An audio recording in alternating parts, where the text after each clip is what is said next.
අපි අද බලමු 11 වසරේ 6 වෙනි පාඩම ද්විපද ප්‍රකාශන කියන පාඩම.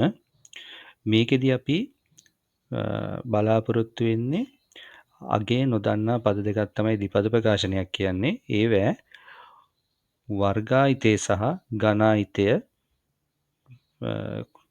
ප්‍රකාශන කොහොමද ලියන්නේ කියලා ඉගෙන ගන්න. හරි, අපි බලමු. මම අර මුලින් කිව්වා වගේ ද්විපද ප්‍රකාශනයක් කියන්නේ අගේ නොදන්නා පද දෙකක් ඇතුළත් ප්‍රකාශනයක්. ඒකෙදි අපි බලමු ඒකේ වර්ගායිතය සහ ඝනායිතය කොහොමද ප්‍රකාශනය කරන්න කියලා. හරිද? මුලින්ම අපි බලමු වර්ගායිතය සුළු කරන්නේ කොහොමද කියලා. එතකොට මම ගත්තා x වර්ගය කියන එක මම ලියාගත්තා x ධන y වතාවක් x ධන y කියලා. මේකේ අපි හැමතිස්සෙම බලන්න ඕන මේ x-ට ඉස්සරහා තියෙන ලකුණ මොකක්ද කියලා. මේ x-ට ඉස්සරහා තියෙන්නේ මුකුත් ලියලා නැත්නම් අනිවාර්යයෙන්ම ධන ලකුණක් තමයි තියෙන්නේ. ඍණ නම් අපි අනිවාර්යයෙන්ම සඳහන් කරන්න ඕනේ ඍණ කියලා. එතකොට අපි කරන්නේ මේ පළවෙනි ද්විපද ප්‍රකාශනයේ x වලින් වැඩි කරනවා දෙවෙනි ද්විපද ප්‍රකාශනයේ x. හරිද? ඊට පස්සේ එනවා අපිට x වර්ගය කියලා. ඊට පස්සේ මේ පළවෙනි ද්විපද ප්‍රකාශනයේ x වලින් වැඩි කරනවා දෙවෙනි ද්විපද ප්‍රකාශනයේ y. එතකොට එනවා xy කියලා. ඒකේ ලකුණත් එක්කම වැඩි කරන්න ඕනේ. මේකේ ධන තියෙන්නේ, මේකේ ධන තියෙන්නේ. ධන වැඩි වුණාම අපි දන්නවා ධන එන්නේ කියලා. එතකොට ධන xy කියලා එන්නේ. ඊට පස්සේ අපි යනවා පළවෙනි ද්විපද ප්‍රකාශනයේ දෙවෙනි අගේ නොදන්නා පදයට. ඒකේ තියෙන්නේ ධන y කියලා. ධන y වැඩි වෙන්න ඕනේ දෙවෙනි එකේ ධන x වලින්. එතකොට එන්නේ මොකද? ධනයි වැඩි වුණාම ධන y x වැඩි වුණාම අපි xy කියලා ලියනවා. හරිද? ඊට පස්සේ අපිට වෙන්න ඕනේ දෙවෙනි ද්විපද ප්‍රකාශනයේ අගේ නොදන්නා y වලින් වැඩි වෙන්න ඕනේ දෙවෙනි ද්විපද ප්‍රකාශනයේ අගේ නොදන්නා y. එතකොට එන්නේ ධන y වලින් ධන y වැඩි වෙන්න ඕනේ ධනයි වැඩි වුණාම ධන y වැඩි වුණාම y වර්ගය. එතකොට අපිට මෙන්න මේ වගේ ප්‍රකාශනයක් එනවා. මේක අපිට තවදුරටත් සුළු කරගන්න පුළුවන්. මේ x වර්ගය කියන එක නම් x වර්ගයේ පදයක් මේකේ නැහැ. ඒක සුළු කරන්න බෑ. හැබැයි මේ ධන y ධන xy තියෙනවා. ඒක අපිට සුළු කරන්න පුළුවන් 2xy කියලා. හරිද? ඒක අපි මෙහෙම ලියා ගන්නවා. ඊට පස්සේ y වර්ගය කියන එක අපිට එහෙමම ලියන්න වෙනවා. මොකද මෙතන මේ වගේ පදයක් නැති හින්දා. හරිද? ඊට පස්සේ අපි බලමු ඝනායිතයක් සුළු කරගන්නේ කොහොමද කියලා. අපි දැන් දැනගත්තා වර්ගායිතයක් සුළු කරන්නේ කොහොමද කියලා. ඒ කියන්නේ ඝනායිතයක් කියන්නේ දැන් අගේ නොදන්නා පද දෙකක් තියෙන එකනේ ද්විපද ප්‍රකාශනයක් කියන්නේ. ඒකේ ඝනය තමයි කියන්නේ. ඒ කියන්නේ x ධන y වල ඝනය තමයි කියන්නේ. එතකොට අපි x ධන y කියලා පද තුනක් ලියාගත්තා. අපි ඉස්සෙල්ලාම මේ දෙකක් වැඩි කරලා වර්ගායිතයක් ගන්න නම් දෙකක් වැඩි කරලා අපි හදාගත්ත ඒකෙන උත්තරේ. හරිද? අපි ඒකම ගන්න පුළුවන්. එතකොට අපිට එනවා x ධන y වතාවක් x වර්ගයේ ධන 2xy ධන y වර්ගය තමයි ලියන්න වෙන්නේ. හරිද? ඊට පස්සේ අර වගේම තමයි දැන් ඕගොල්ලෝ ගාව තියෙන්නේ පද දෙකක් තියෙනවා. මේකෙන් වැඩි කරලා අර වගේම ගන්න තියෙන්නේ. මොකද හැම එකකින්ම වැඩි වෙන්න ඕනේ අගේ නොදන්නා පදයකින් ඊළඟ ද්විපද ප්‍රකාශනයේ අගේ නොදන්නා පදය වැඩි වෙන්න ඕනේ. හරිද? එතකොට මෙතන x වලින් වැඩි වෙනවා මේකේ x වර්ගය. එතකොට එන්නේ x වල ඝනය. ඊට පස්සේ මෙතන වැඩි වෙනවා ධන x වලින් ධන 2xy. එතකොට එන්නේ දෙවාරයක් x වර්ගයේ ධන y. ඊට පස්සේ අපි වැඩි වෙනවා x වලින් y වර්ගය වැඩි වෙනවා. ඊට පස්සේ එන්නේ අපිට x වල y වර්ගය කියලා. ඊට පස්සේ අපි මෙතන වැඩි වෙනවා y වලින් මෙන්න මේ x වර්ගය. එතකොට y වල x වර්ගය කියලා එන්නේ.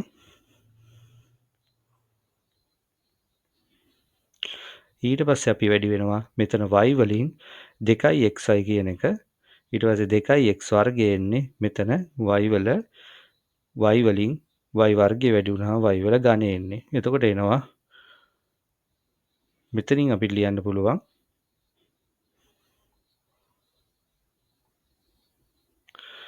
y ඝනය ධන 3x වර්ගය y ධන 3xy වර්ගය ධන y වල ඝනය කියලා. හරිද? හරි.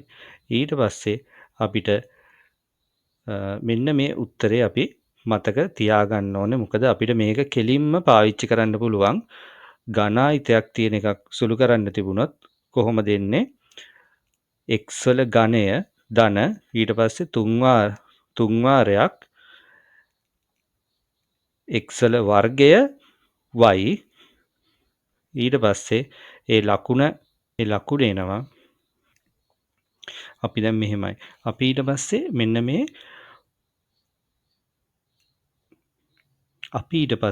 මෙන්න මේ දෙක මතක තියාගන්න ඕනේ. මොකද වර්ගායිතයක් සුළු කළාම එන උත්තරේයි ඝනායිතයක් සුළු කළාම එන උත්තරේයි කොහොමද එන්නේ කියලා. දැන් අපි බලමු වර්ගායිතයක් සුළු කළාම x ධන y වල වර්ගයනේ තියෙන්නේ. ඒක සුළු කළාම අන්තිමට එන උත්තරය අපි මතක තියාගන්න ඕනේ. මොකද්ද? x වර්ගය ධන 2xy ධන y වර්ගය. ඒ කියන්නේ අපි පිටිපස්සට ගියොත් මෙන්න මේ x ධන y වල වර්ගයනේ තියෙන්නේ. මෙතන අපි වර්ගායිතයක් සුළු කළොත් එහෙම එන්නේ x වල වර්ගය මෙන්න මේ x වල වර්ගය ඊට පස්සේ එතෙන්ට ලකුණ එන්නේ මෙන්න මේ දෙකේ ගුණිතය. ඒ කියන්නේ x වල ලකුණේ y වල ලකුණේ ගුණිතය තමයි එන්නේ. එතකොට x වල මෙතන තියෙන ධන මෙතනත් ධන තියෙන්නේ. එතකොට ධනයි ධනයි වැඩි වුණාම ධනමයි. එතකොට ධන ඊට පස්සේ දෙවාරයක් මෙන්න මේ දෙකේ ගුණිතය x වලයි y වලයි ගුණිතය 2xy කියන එක. ඊට පස්සේ ධන ඊට පස්සේ එන්නේ y වර්ගය කියන එක. හරිද? අපි බලමු දැන් කොහොමද ඝනායිතයක සුළු කළාම උත්තරේ එකපාරම අපි මතක තියාගන්න කියලා. මේක ගන්න අපි මුලින්ම මෙන්න මේ x වල ඝනය. ඒ කියන්නේ ලකුණත් එක්ක ගන්න ඕනේ. දැන් මෙතන ධන නම් ධන x වල ඝනය එන්නේ. හරිද? ඊට පස්සේ මෙතන ඍණ තිබුණොත් හදිස්සියේ මොකක්ද එන්නේ? ඍණ x වල ඝනය. හරිද? මොකද x 3 පාරක් වැඩි වෙන්න ඕනේ. 3 පාරක් වැඩි වුණාම එන්නේ ඍණ 3 පාරක් වැඩි වුණාම එන්නේ ඍණම උත්තරයක් තමයි. හරිද? ඊට පස්සේ අපිට මෙන්න මේ x වල ඝනය ඊට පස්සේ ලකුණ අපි තීරණය කරන්නේ මෙන්න මේ අපි පළවෙනි එක ගත්තොත් එහෙම පළවෙනි එකේ වර්ගය. හරි 3 වාරයක් අපි ලකුණු තීරණය කරන්න බෑ. මෙන්න මේ පළවෙනි එකේ වර්ගය එන්නේ. ඒ කියන්නේ මේකේ ලකුණත් එක්ක ගන්න ඕනේ. මේකේ ධන වුණොත් ධනමයි ඍණ වුණත් ධනමයි. හරිද? මොකද ඍණයේ වර්ගය කියන්නේ ධන. හරිද? ඊට පස්සේ මේකේ x වල වර්ගය මේකේ ලකුණ එන්නේ මේකේ වර්ගයනේ එන්නේ. එතකොට මේක අනිවාර්යෙන් ධන වුණත් ඍණ වුණත් ධනමයි එන්නේ. ඊට පස්සේ මෙන්න මේ y වල ලකුණ බලන්න ඕනේ ඒක ධන ඍණද කියලා. ඒක ධන වුණොත් මෙතෙන්ට එන්නේ උත්තරේ ධන ඍණ වුණොත් එන්නේ ඍණ.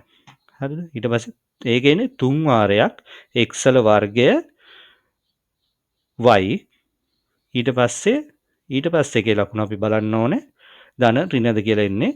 ඊට පස්සේ එන්නේ 3 වාරයක් x ධන x වතාවක් y වල ඝනය කියන එක.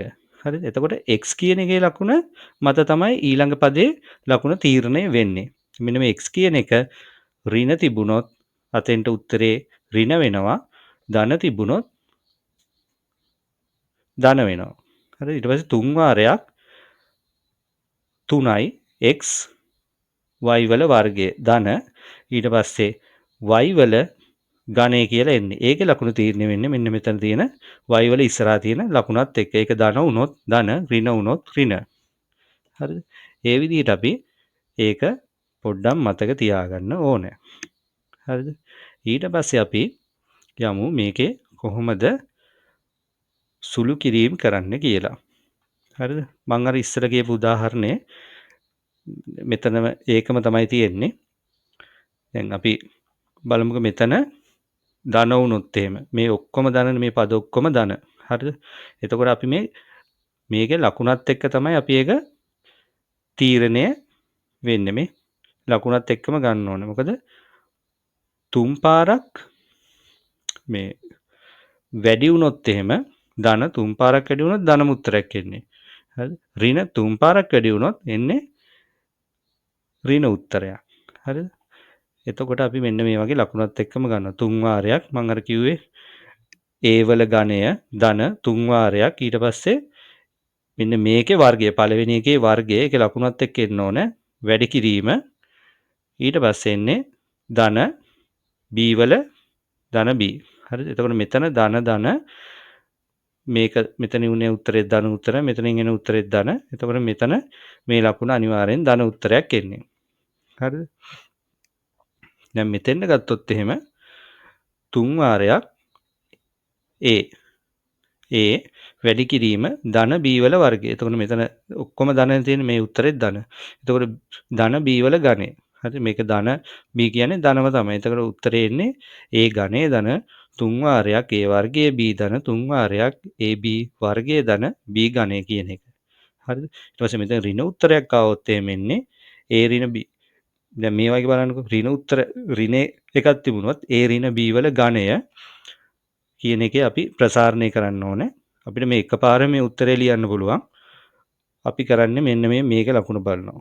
මුලින්ම A වල ධන තියෙනවා ධන. ඊට පස්සේ මුලින්ම A වල ධන උත්තරයක් තමයි එන්නේ A වල ඝනය. ඊට පස්සේ අපි ලකුණ තීරණය කරන්න ඕනේ මොකද්ද තියෙන්නේ කියලා. දැන් මෙතන ගත්තොත් එහෙම අපිට එන්නේ 3 වාරයක් මේ පළවෙනි එකේ වර්ගය වැඩි කිරීම දෙවෙනි එකනේ. හරිද? එතකොට පළවෙනි එකේ වර්ගය කිව්වහම ඒක ධන වුණත් ඍණ වුණත් උත්තරේ ධන එන්නේ. හරිද? ඊට පස්සේ මෙන්න මේ දෙවෙනි එකේ එකත් එක්ක තමයි අපි ලකුණ තීරණය කරන්න ඕනේ. වැඩි කිරීම දෙවෙනි එකේ මෙන්න ලකුණත් එක්ක දෙවෙනි නොදන්නා පදය. හරිද? ඒක එතකොට ඍණ B කියලා තියෙන්නේ. හරිද? අනිවාර්යෙන් එන්නේ ඍණ 3 වාරයක් A වර්ගය වතාවක් B කියන එක. ඊට පස්සේ එකේ අපි ලකුණු තීරණය කරන්න ඕනේ 3 වාරයක් මෙන්න මේක වතාවක් A වතාවක් ඍණ B වල වර්ගයෙන් එන්නේ. එතකොට මෙතන ඍණ තිබුණොත් ඍණ වල වර්ගය කියන්නේ ධන උත්තරයක් එන්නේ. ඒතකොට ධන 3 වාරයක් A වතාවක් B වල වර්ගය. ඊට පස්සේ ඊළඟ උත්තරේ අපි තීරණය කරන්න ඕනේ මෙන්න මේ ඍණ B කියන එකේ ඝනය කියන එක එන්නේ. ඍණ B කියන එකේ ඝනය ඍණ උත්තරයක් එන්නේ ඍණ B වල ඝනය. හරිද? අපිට මේක එකපාරම මතක තියාගත්තාම මේවා ගණන් වලට මේකම අපිට ඇප්ලයි කරන්න පුළුවන් මෙහෙම ප්‍රසාරණය කර ඉන්නේ නැතුව. හරිද? අපි උදාහරණයක් විදිහට බලමු. මෙන්න මෙහෙම අපි 3A ඍණ 3B වල ඝනය. හරිද? දැන් අපි දන්නවා මම ඉස්සෙල්ලා කියපු විදිහට මෙන්න මේ 3A කියන එකේ ඝනය එන්නේ. හරිද? ඒකේ උත්තරේ අනිවාර්යෙන් ධන උත්තරයක් එන්නේ. ධන 3A වල ඝනය කියන්නේ 3 ඝනය කියන්නේ 3 වැඩි කිරීම 3. ඒ කියන්නේ 27යි A වල ඝනය. ඊට පස්සේ ඍණ 3 වාරයක් හරිද? මෙන්න මේ 3A කියන එකේ වර්ගය වැඩි කිරීම ඍණ 2B කියන එක. හරිද? එතකොට මෙතෙන්ට එන්නේ අනිවාර්යෙන් ලකුණ ඍණ උත්තරයක්. මේ ටික වැඩි වුණාම කී දෙන්නේ 54යි A වල වර්ගය වතාවක් B. ඊට පස්සේ එන්න ඕනේ අපිට 3 වතාවක් 3යි A වැඩි කිරීම ඍණ 2B වල වර්ගය. ඒක වැඩි වුණාම අනිවාර්යෙන් ධන උත්තරයක් එන්නේ ධන 36යි AB වර්ගය ඍණ. ඊට පස්සේ අපිට එන්න ඕනේ මෙන්න මේ ඍණ 2B කියන එකේ ඝනය. ඍණ 2B කියන එකේ අනිවාර්යෙන් ඍණ උත්තරයක් එන්නේ මොකද ඍණ 3 පාරක් වැඩි වුණාම ඍණ උත්තරයක් ඍණ 8යි B ඝනය. හරිද? මෙන්න මේක අපිට මෙහෙම නැතුව එකපාරම අපිට ඕනනම් ලියන්න පුළුවන්. හරිද? එහෙම ඕගොල්ලෝ පැට්‍රිස් වෙන්න මේක ලේසි මෙන්න මෙහෙම ප්‍රසාරණය කර ඉන්නවට වඩා මෙහෙම ලියන එක. හරිද? ඊට පස්සේ අපි බලමු මෙතෙන්ට කොහොමද ඍණ. ඉතින් අපි බැලුවේම නැහැ මුලට ඍණ තියෙන ඒවා අපි බැලුවේ නැහැනේ. අපි බැලුවේ හැමතිස්සෙම මුලට ධන තියෙන ඒවානේ. අපි බලමු ඍණ આવොත් කොහොමද වෙන්නේ කියලා. එතකොට මේක වෙනසක් නෑ අර වගේම තමයි ඍණ 5යි a කියන එකේ ඝනය. මං කිව්වා ඍණ වල ඝනයක් නම් අනිවාර්යෙන් ඍණ උත්තරයක් එන්නේ. ඍණ 5 ඝනය කියන්නේ 5 වැඩි කිරීම 5 වැඩි කිරීම 5 125යි a වල ඝනය ඍණ ඊට පස්සේ එන්නේ මොකද්ද? මෙන්න මේ ඍණ 5යි 3 වතාවක් ඍණ 5යි a වල වර්ගය වැඩි කිරීම ඍණ 3යි b. එතකොට ඍණ 5යි a කිව්වහම ලකුණ මොකද වෙන්නේ? ධන වෙනවා. මෙතන ඍණ 3යි b වලින් වැඩි කරන හින්දා ලකුණ ඍණ. ඍණ උත්තරයක් එන්නේ. මේ ටික වැඩි වුණාම 225යි a වර්ගය වතාවක් b. හරිද? ඊට පස්සේ බලමු අපි 3 වතාවක් ඍණ 5යි a වතාවක් ඍණ 3යි b වල වර්ගය. ඍණ 3යි b වල වර්ගය කිව්වහම ධන උත්තරයක් එන්නේ. හැබැයි ඍණ 5යි a කියන එක තියෙනවා. එතකොට අනිවාර්යෙන් ඍණ උත්තරයක් එන්නේ. ওই ටික වැඩි වුණාම එනවා 135යි a b වල වර්ගය. ඊට පස්සේ තියෙන මොකද? ඍණ 3යි b වල ඝනය. ඍණ 3යි b වල ඝනය කියන්නේ ඍණ උත්තරයක් එන්නේ. ඍණ 27යි b වල ඝනය. හරි. මෙන්න මෙහෙම තමයි මේක සුළු කරන්නේ. අපිට මේ අන්තිම ඕන වෙන්නේ මෙන්න මේ අන්තිම උත්තරේ ගන්න එක. ඒකින් ඔයගොල්ලෝ හැමතිස්සෙම මේ අන්තිම උත්තරේ මෙහෙම ගන්න පුරුදු වෙන්න, ප්‍රැක්ටිස් කරන්න බැරි වෙන්නේ ලේසි. එහෙම කළොත් අපිට කාලයත් ඉතුරු කරගන්න පුළුවන් මේ ප්‍රසාරණය කර කර ඉන්නවට වඩා. ඇත්තටම ඕගොල්ලන්ට මං හිතනවා මේ ද්විපද ප්‍රකාශන කියන එක පිළිබඳව අවබෝධ වෙන්නේ නැතිම කොහොමද මේක සුළු කරන්නේ, කොහොමද ඉක්මනට උත්තර ගන්න කියලා. අපි ඊළඟ වීඩියෝ එකේදී හම්බ වෙමු. ගණිත මග YouTube channel එක subscribe කරලා තියාගන්න.